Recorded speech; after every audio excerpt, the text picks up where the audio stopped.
میں یہاں اس وجہ سے نہیں ہوں کہ میں ایک ڈائریکٹر ہوں جو فلم بنانا چاہتی ہے. میں یہاں اس لیے ہوں کہ 17 برس قبل میں اس ملک میں آئی اور مجھے یہاں کے لوگوں سے پیار ہو گیا اور مجھے اس کی تاریخ کے بارے میں علم ہوا. اس دوران مجھے اندازہ ہوا کہ میں 20 سال کی عمر میں دنیا اور اس ملک کے بارے میں کتنا کم جانتی تھی. تو وہ میرے لیے بیداری کا لمحہ تھا اور میرے بیٹے نے میری زندگی تبدیل کر دی. کمبوڈیائی خاندان کا حصہ بننے پر میری زندگی تبدیل ہو گئی. تو کبھی بھی یہ منصوبہ نہیں تھا کہ ہمیں یہاں فلم بنانی ہے. یہ صرف میں فلم ساز بن گئی اور ایک دن میں نے سوچا کہ ایسی کون سی اہم کہانی ہے جسے سنانا ضروری سمجھتی ہوں. پھر مجھے احساس ہوا کہ یہ جنگ جو 40 برس پہلے ہوئی تھی ان لوگوں کے ساتھ کیا ہوا اس کے بارے میں مناسب انداز میں معلوم نہیں ہو سکا. یہ صرف دنیا کے لیے ہی نہیں بلکہ اس ملک کے لوگوں کے لیے بھی ہے. مجھے محسوس ہوا کہ میں یہ چاہتی تھی کہ اس پر کچھ ایسی روشنی ڈالی جائے کہ وہ اس کو جذب کر سکے. تو اس لیے یہ ایک بچے کی آنکھوں دیکھی کہانی ہے اور وہ بہت زیادہ پیار کے بارے میں ہے.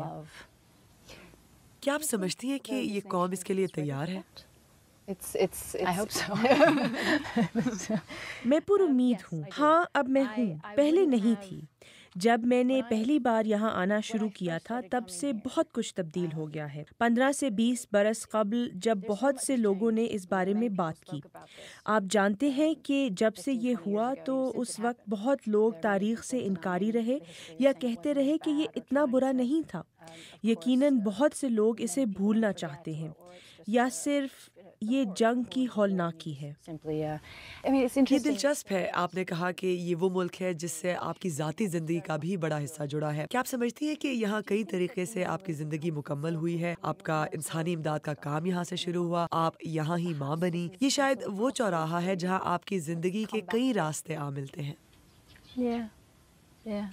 ہاں میں اس ملک کی ہمیشہ سے بہت شکر گزار رہی ہوں اور مجھے امید ہے کہ میں اس کو واپس اتنا کچھ دے سکوں جتنا اس سے مجھے ملا ہے. میرا نہیں خیال کہ میں اس ملک کو کبھی اتنا کچھ دے سکوں گی جتنا کہ اس ملک نے مجھے دیا ہے. اچھا، چند ہفتے قبل نیو یارک ٹائمز میں اپنے مضمون میں آپ نے حقیقی بین الاقوامی خاندان کا رکن ہونے کی بات کی تھی. آپ نے کہا تھا کہ پناہ گزینوں کے بارے میں پالیسی خوف کی بجائے حقائق پر مبنی ہونی چاہیے. آپ نے یہ بھی کہا تھا کہ ہمیں اپنے اقدار سے الگ نہیں ہونا چاہیے. کیا آپ بتائیں گی کہ اس سے آپ کی کیا مراد ہے؟ کیا یہ عجیب بات نہیں؟ کچھ سوالات بہت واضح لگتے ہیں. یہ وہ چیزیں ہیں جن کے بارے میں ہم بات کرتے ہیں اور اکثر سننے کو ملتی ہیں. ہماری اقدار کیا ہیں؟ میں زندگی کی قدر کرتی ہوں، برابری کی بنیاد پر ہر انسانی زندگی کی. میں لوگوں میں نسل، رنگ اور مذہب کی بنیاد پر تفریق نہیں کرتی اور اگر میں ایسا کرتی ہوں تو اس لیے کہ میں ایک متنوع دنیا کی تشہیر کرتی ہوں. لیکن ہم دیکھتے ہیں کہ عوام میں مقبول رہنما دنیا میں ایسا ہی کر رہے ہیں. کیا آپ کے خیال میں اس سے معاشرے میں زیادہ عدم برداشت پیدا ہو رہی ہے؟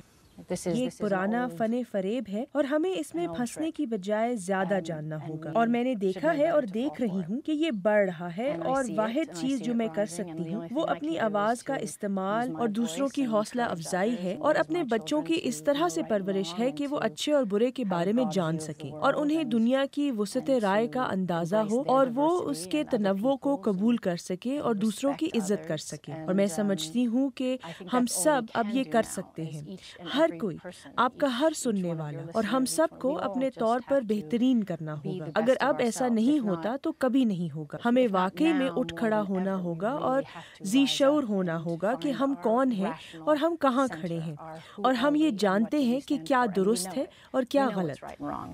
اگر آپ کی فلم کی دوبارہ بات کی جائے تو آپ کی فلم ایک خاندان اور نقصان کے بارے میں ہے. میں سمجھ سکتی ہوں کہ یہ خاصا حساس موضوع ہے. ہم جانتے ہیں کہ ایک واقعہ رونما ہوا جس کی وجہ سے آپ کی علیحدگی ہوگی. ہم جانتے ہیں کہ آپ نے اس کے بارے میں کچھ بھی نہیں کہا، لیکن کیا آپ اس بارے میں کچھ کہنا چاہیں گی؟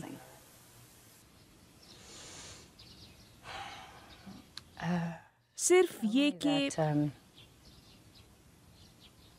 میں اس کے بارے میں زیادہ کچھ نہیں کہنا چاہوں گی سوائے یہ کہنے کے کہ وہ بہت مشکل وقت تھا اور ہم ایک خاندان ہیں اور ہمیشہ ایک خاندان کی طرح رہیں گے اور یہ وقت بھی گزر جائے گا اور پر امید ہوں کہ ہم اس کا سامنا ایک مضبوط خاندان کے طور پر کریں گے.